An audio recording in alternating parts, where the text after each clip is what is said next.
If you've ever asked yourself, why am I gaining weight when I'm barely eating, I'm constantly moving, I'm even thinking peaceful thoughts while I rage clean my kitchen? This episode's for you. Today, we're going to talk about cortisol.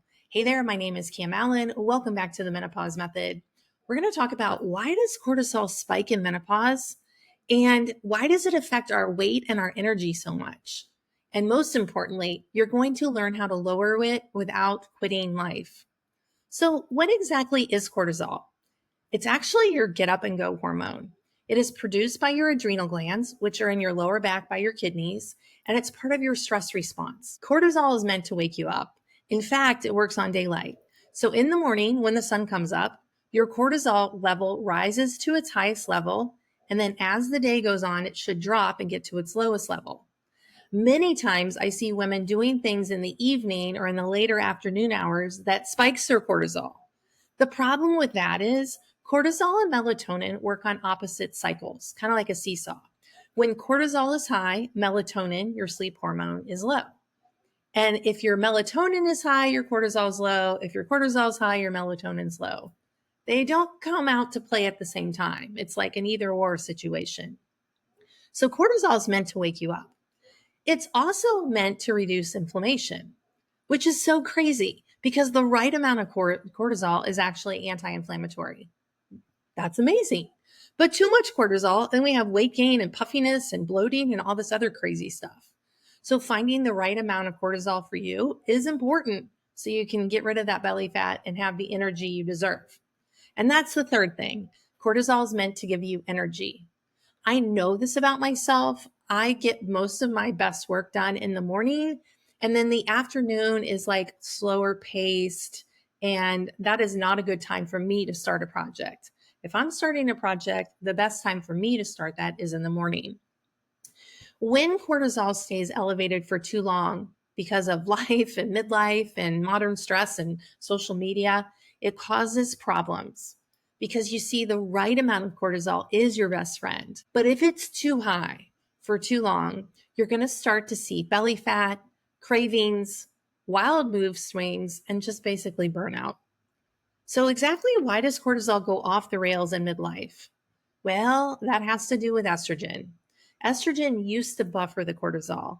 Estrogen is like this warrior hormone that protected us from all the nonsense diets and workouts we did when we were younger. That's what makes it really frustrating when you get to this side of midlife and you're like, well, it used to work. I go back to my old ways. I eat like a bird. I exercise like a crazy lady. And yet it backfires and I gain weight and I feel more bloated and puffy. What in the world's happening? That has to do with estrogen being gone and you're more sensitive to cortisol. Now, some of us, me, might be on hormone replacement, but it's not like when you were 20 and 30. You're not at that level of estrogen. Because we lose our estrogen, our nervous system is more sensitive in perimenopause and menopause. And let's be honest, you're probably doing more than ever with less recovery. In fact, I just got a phone call from my dad that he needs me for something. So it's kind of like I'm on go. Let's be honest, you're probably doing more now than ever with less recovery. And actually, your body may be asking for a break. Midlife just hits different. Your body's like, hey, I can't keep up with this pace without some kind of cost. So here are some really common signs that your cortisol may be out of whack. First and foremost is the belly fat that just won't budge. When I think belly fat, I think these two hormones. I think cortisol and I think blood sugar. And they actually dance together. Did you know you can actually raise your blood sugar by having stressful thoughts? Yeah, it's true. Because we're hardwired to respond to danger. And if you are responding to danger, that means you need to run away, right? You got to run away. That means your body's going to release glucose so you have blood sugar in your system to have energy to respond. See how that works? I actually didn't believe it until I saw it with my own eyes. I had a continuous glucose monitor on and my dog was barking at me and I was working and I remember being really irritated.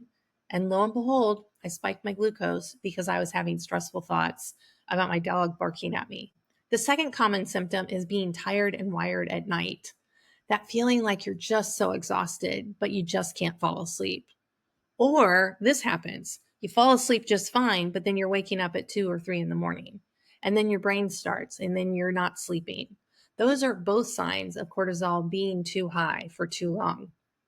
The other thing I've noticed is midday crashes and that need for sugar and caffeine.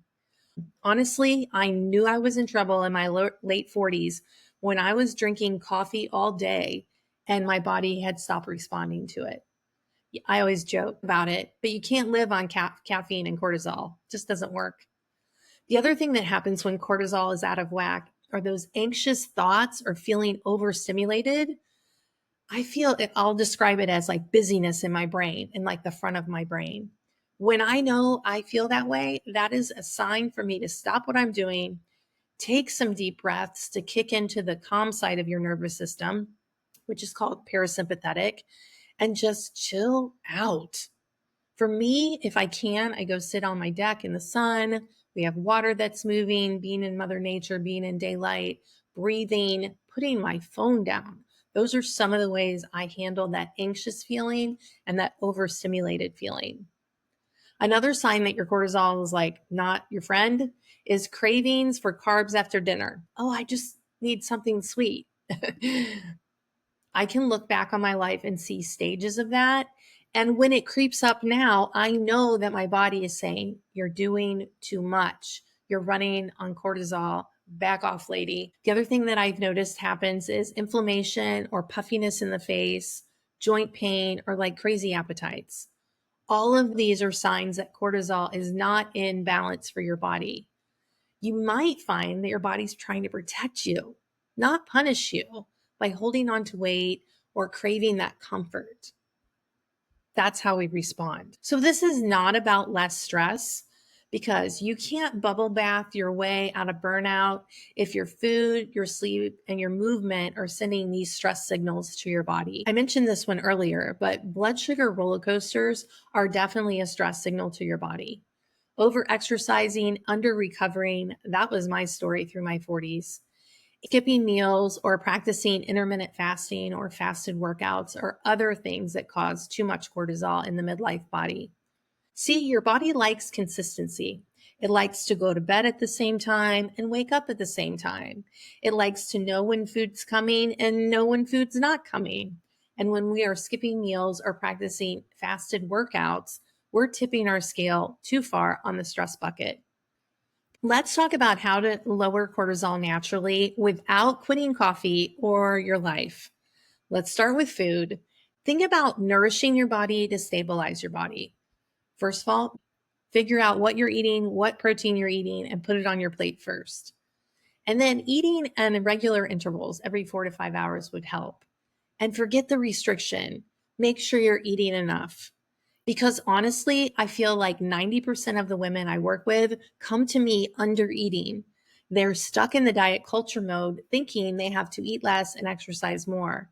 And by the time we start working together and we start tracking their nutrition to see where they are, they're at like 1,200, 1,300 calories, which is not enough for your body even to function, much less thrive and build muscle. The second bucket would be to restore your sleep. The easiest thing to do is get outside in the morning with morning light in your eyeball. That helps set your wake sleep cycle. That helps set your digestion as well. And also, it regulates your cortisol and your melatonin. So, cortisol naturally rises in the morning and it naturally goes down at night. So, let's talk about night. If we get morning light in the morning, evening light, sunset colors helps our brain get ready for sleep. Cortisol gets low, melatonin gets high. Also, you can limit the blue light after dark. So, blue light comes from our computer screens and our phone and our TV, and blue light wakes up your brain. We do not want to wake our brain up when we're getting ready for bed. It would be helpful to create some kind of wind down routine. Reading a paper book is one of my strategies. Sometimes I'll do a gratitude journal. The third bucket is about moving, but not overdoing it.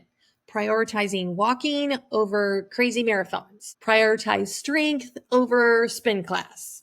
In fact, if you need help on strength training, check out the Menopause Minis. It's just enough to build muscle and absolutely soothe your system so you're not running on caffeine and cortisol all day. The fourth bucket is to calm your mind and calm your body. Let your body know that everything's okay and that you don't need to run away from anything. That could be breath work or journaling, or even just slowing down in the morning, giving yourself 5 or 10 minutes before you hit the floor on go mode. What we want to send, the message we want to send to our body is, I'm safe, I'm supported, I've got me. That's the kind of energy. And one of the best ways to lower cortisol is making decisions from trust, not from pressure. Cortisol, you see, is not the enemy, it is just the messenger. And when you learn how to support your body's going to respond with more energy and clarity and peace. I promise you, you're not broken. You may feel a little burned out, but I'm telling you, there's another way. I invite you to reach out on Instagram, find me at Hey Mama Cam, and let me know what your low cortisol day looks like. Are you taking breaks throughout your workday, going outside, putting your feet on the earth? Or maybe you're practicing deep breaths through your belly. If you need help with those workouts, again, check out the Menopause Minis in the notes below. And also, I have a sleep guide. These are the tips that help me figure out my sleep in 2020. They are a game changer.